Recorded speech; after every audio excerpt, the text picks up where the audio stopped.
The highway will always be static. We're not allowed to play video over there because we don't want to cause more wrecks than we have to going down the highway. The sideboards, on game day, we're expecting that to mostly be game day information. So you're talking about lineups, and who's got a goal, and who's on a yellow card, and all that jazz. And but if the right sponsor comes along and offers us the right amount of money, you can bet your bottom dollar that's what you'll be seeing. No. Yep. The Jumbotron is the second largest Jumbotron in the state of Kentucky. It's bigger than Commonwealth Stadium, it's bigger than Cardinal Stadium, it's bigger than Keeneland. It is not bigger than Churchill Downs. Churchill's got us beat, and frankly, they've got us beat by quite a lot. I don't want to talk about that. Instead, I'll tell you that it is extremely high definition, higher definition than Churchill Downs' screen. It's the same as if you've ever been on Lynn Stadium on U of L's campus for, I don't know, like a championship game or something. You would have seen their Jumbotron. Ours is made by the same people to the same level of definition, but it's 2.5 times larger. Underneath, wrapped all the way around, is the Modelo Bar, and the Modelo Bar will be the longest continuous outdoor bar in the state of Kentucky, probably.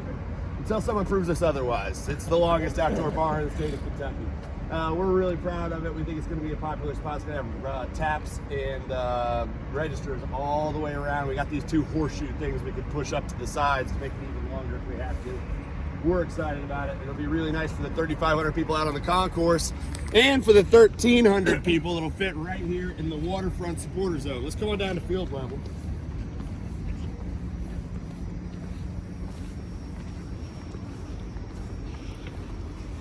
But please don't actually walk out onto the field.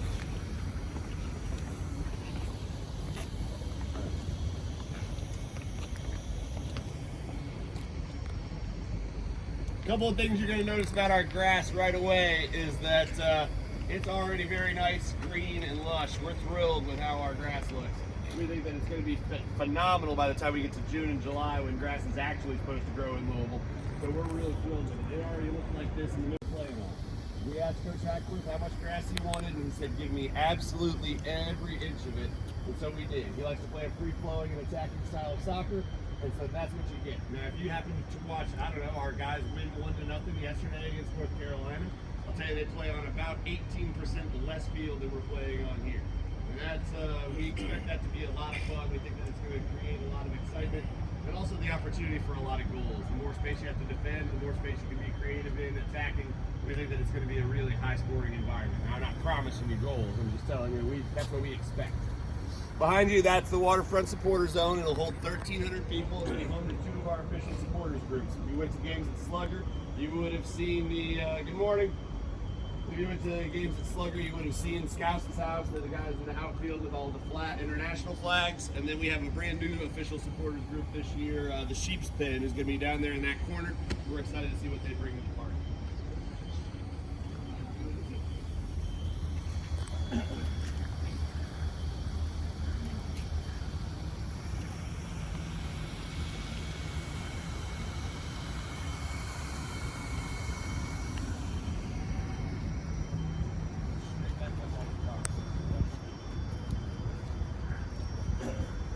This here, that's the corner flag.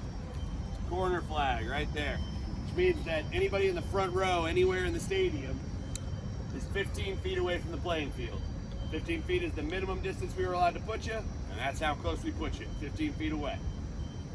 If you're in the front row or the second row, or really any of the first 10 rows, you're going to keep your head on a swivel during the game. All the way up. I don't know. I feel like that's probably part of the waiver on your ticket. At your own risk.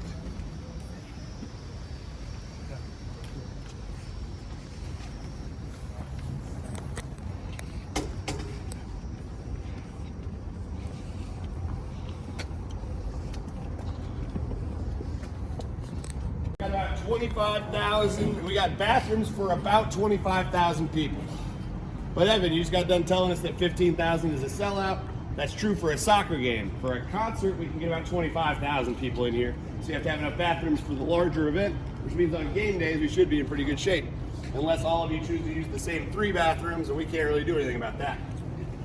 This right here is a small thing, but one of my favorites. All of our water fountains are equipped with a water bottle refilling station, and that's going to be handy on a 95-degree day in July. Also, it's not stadium well water. That's Louisville Pure Tap. It's the good stuff.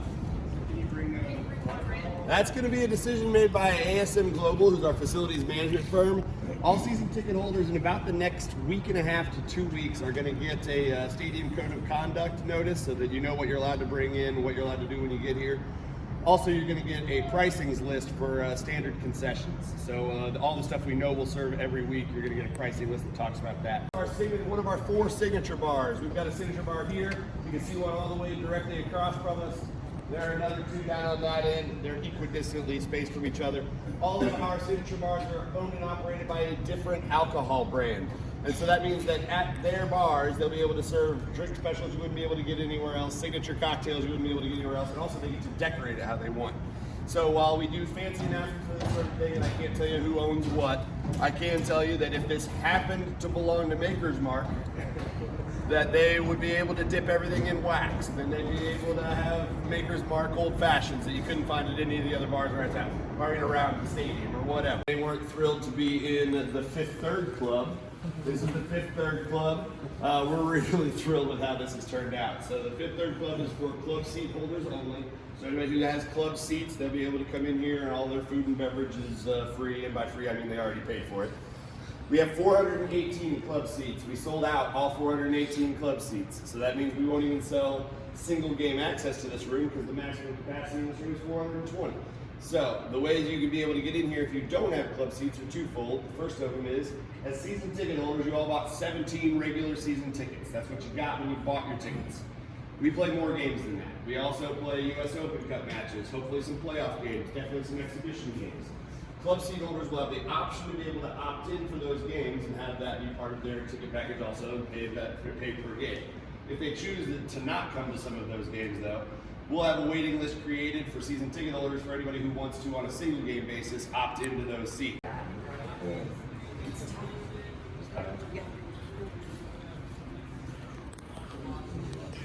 Walk back across here. So this will be blocked off during that time period. But that walkway up there will not be. So if you feel the need to share some information with the away team before they take the field, something about their personal hygiene or family members, this is probably where you want to be.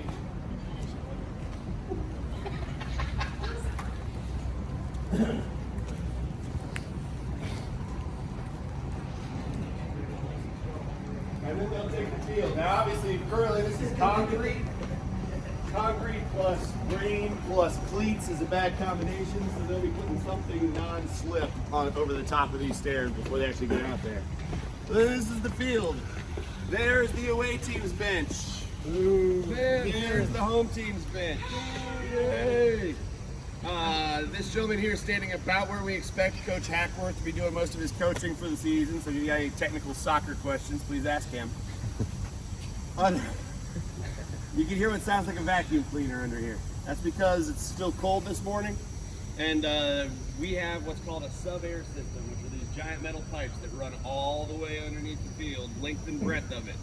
And all that's doing is making sure that the actual roots don't freeze. Corbin Bone scored a cheap goal against us, and I'm still bitter about it, but he plays for us now, so I don't care as much. Anyway, that day it rained 9 inches in 4 hours, which is an obscene, insane amount of rain. It's not a reasonable amount of rain, and it's not a reasonable amount of rain for any field to be able to drain. Wait, no, that's not true. This field can drain that much rain. This field was designed to be able to drain 14 inches of rain in 4 hours, which is not just unusual, it's unheard of. In the history of Louisville, Kentucky, the state of Kentucky, the continuous United States, it's never happened. It's happened in Hawaii in 1978. Yeah, I did a little research for you. But other than that, it's never happened in the continuous United States. We don't expect to ever not be able to play a game because our field is unplayable. Now in the stands, player seats and not the seats that belong to our suite holders up in those fenced-in sections, but these black seats that you see down here, these are the club seats. So these are the people who have access to that Fifth Third Club that we just walked through.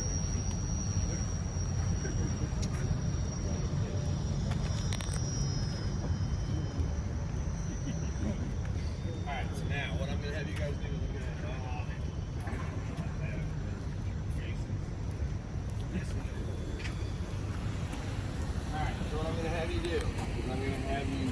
these stairs, and then if you look right over here, there's a stairwell going up to that entrance. Come out into 207 and sit in any of the first 4 rows. Okay? Lead the crowd. All right, follow the crowd here. Going upstairs. Yeah, these are some of our load boxes.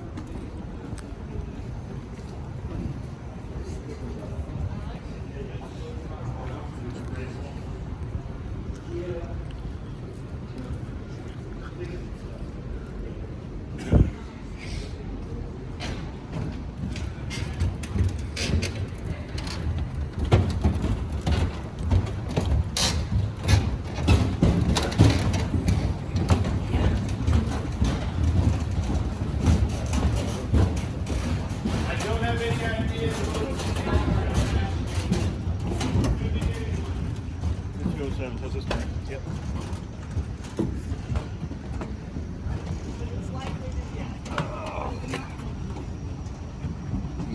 He said anywhere in the first 4 rows. That if for some dumb reason you're unable to make it to a home game, this is the view you'll have of the field. Cameras are over on this side, there, and there. If you're watching at home on WDRB or on ESPN Plus, this is your view. We'll have Daktronics video boards that run the length of that side. They're about waist high. If you watch soccer on TV, you've seen them before. Those digital advertising boards. But while we're up here, I'd like to answer a couple of things. First off, that's the press box. That's where we hope Lance McGarvey is yelling Lou City Goal a whole lot. But why are the seats like that? First question is, why aren't they purple? They're not purple because right when we were trying to pick our seats, we found out we were getting our NWSL team. And we don't know what their color is going to be. We don't know what their name is going to be. We don't know what their logo is going to look like. But we didn't ever want there to be anything that indicates that the two teams are not completely co-tenants to share this place. So if they end up not being purple, we've got purple seats. It looks like they're playing an away game in their own stadium, and that's not okay.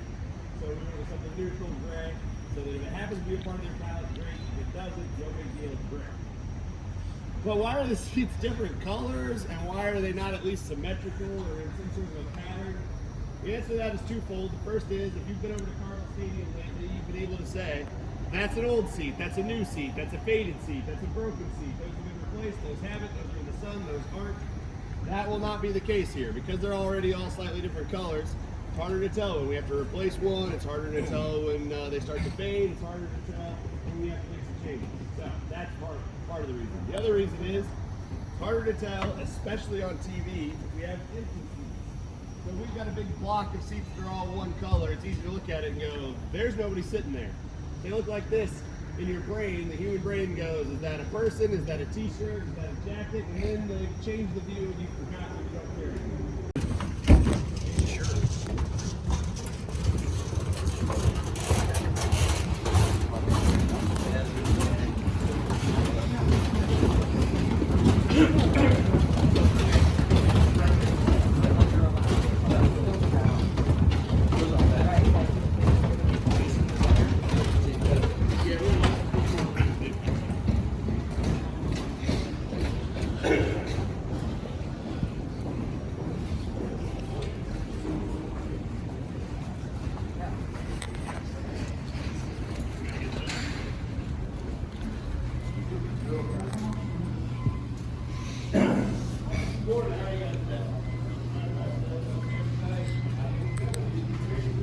Luxury. You ready? This is the away team's locker room.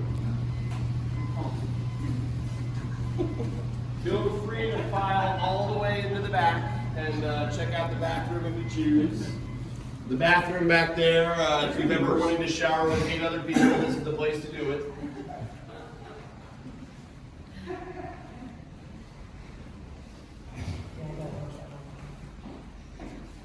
Group shower. Yeah. Suddenly this became a prison.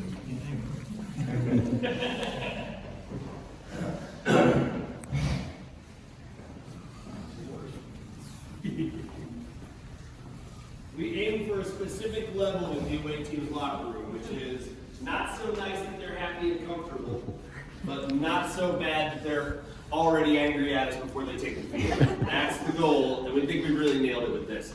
Honestly, I've been in several USL away team locker rooms, and this is kind of the lap of luxury. It's perfectly nice. They'll be happy and comfortable in here, but not so happy they want to like hang out. So that's a good thing. We're gonna kick way out wide to avoid this guy how to do his work.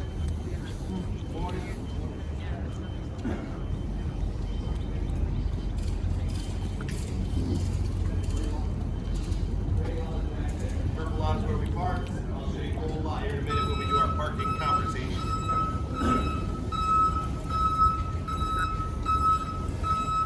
This is one of the corner bars. Just one here. The corner bars are being massively popular because look at this view. It's pretty spectacular right off the field from here. And as of this moment, standing at this rail is general admission. So anybody with a ticket who wants to come over and get a drink from the Four Roses, oh no, I said it, Four Roses bar that's right there, and wants to stand along this rail and be able to stand here and watch the game. We think it's going to be so popular, in fact, that we expect that people who have maybe not as nice tickets are going to line up at the gate.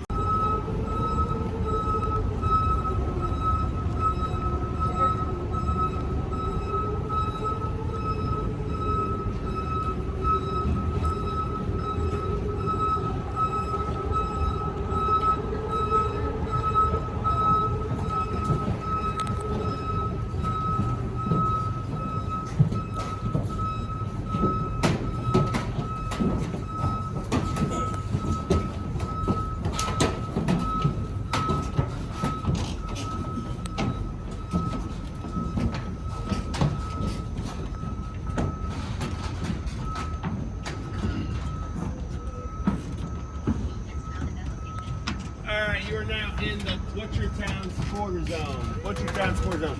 This will be the home to the Coopers, the oldest and largest of our official supporters groups. Right down underneath me here on this concrete pathway, that's where the groove machine will be banging away and playing their drums for everybody to be able to hear. But they're not going to be the only noise. Can anybody give me a good stomp for a second? Yeah, we think that's about 15 of us. We think that 1,800 of you will sound even louder. That's 600 per section. 600, 600, 600. And oh no, we actually ordered 2 cup holders for everybody. That's a supply chain error in your favor, and so we're really pleased. We think it's going to be a special amount of sound. You can see how steep the whole section is. That puts you, even when you're in the top row, puts you pretty much right on top of the field, which feels great. You look down here and see these 2 green dots. That's where the front of the goal will be. The front of the goal is those 2 green dots right there and there. We're excited. We think that the goalkeeper is going to be able to hear absolutely everything you've got to say to him, and hopefully it's all nice things to Ben Lute and Chris Hubbard. But the away team, they'll be able to know your deepest, darkest fears. Capo stands will be there and there. Those are the guys leading the cheers and the songs, and also setting off the smoke. And then that side on that bottom level and that side on that bottom level will be ADA. Anybody who wants to be able to roll up there will be able to do that, which would be nice.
Have a grand opening sale or whatever when we open it.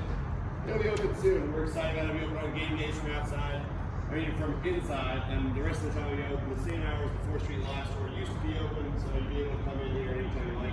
Park in the gray lot right over there. You'll be able to come on in. Now,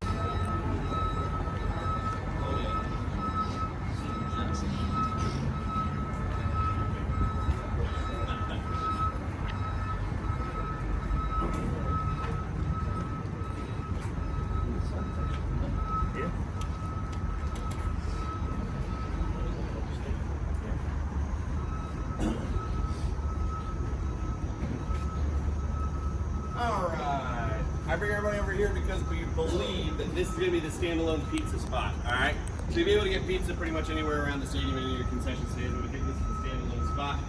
And if that's the case, let me tell you, it's a local partner, not a national chain. Our pizza provider is going to be a local company, and we're thrilled about that. It's not easy for a local company to afford to do something like this or to have the logistics, and so that one of them stepped up and is able to is awesome. And it's been a partner of ours for a long time. We'll do an announcement, so I can't tell you who it is, but I can tell you that the definition of local partner means that they have to come from our hometown. Field, the smoke's coming up out of Scouts' house, and the celebration's up on the big board, and the fans are going insane, and somebody's sitting in one of these seats, or these seats, or those seats is going to take a picture with the background of all of that. They're going to win some local photography award, and it's going to be awesome, and I can't wait to see that picture. All right, let's go this way.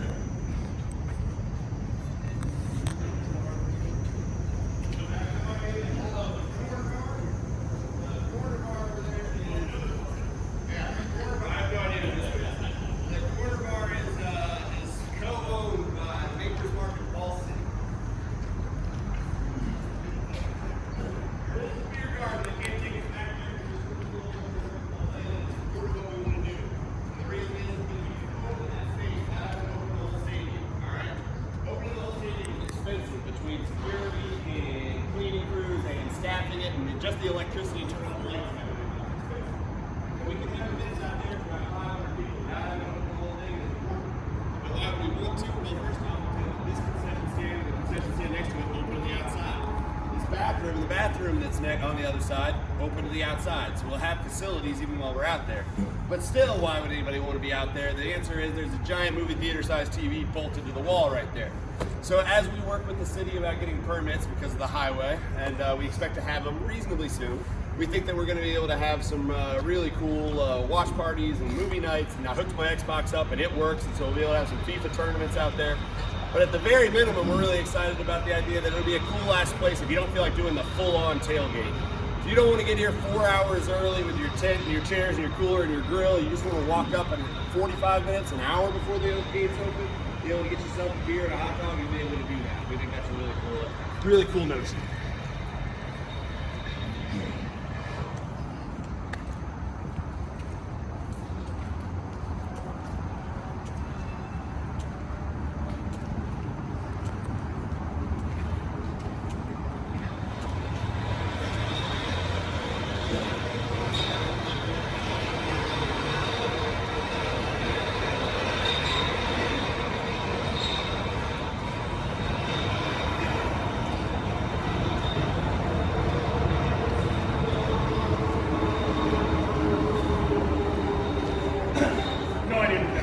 I couldn't make any announcements about it.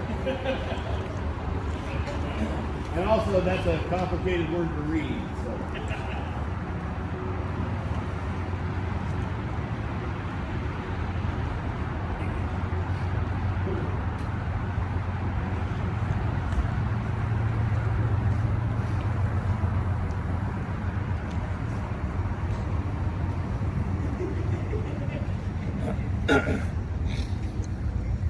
This is the last place I like to bring everybody on our tours. This is the last place I like to bring everybody because it's a cool last picture to take if you haven't gotten one that you like yet. But also because this here is the away supporters section. We're required by the USL to hold a certain number of tickets for away supporters for every game, and that's where they'll be. I've been up there, it's still kind of an annoyingly nice seat. But other than Indy and St. Louis, almost none of our away supporters sell out their allotment of tickets. And that's important to you because that means that on game days, any of the tickets that their away supporters don't purchase go back into our queue and we can sell them to our fans. And that's important to you because if you want to buy a seat on game days, chances are that's going to be the only place you might be able to find one.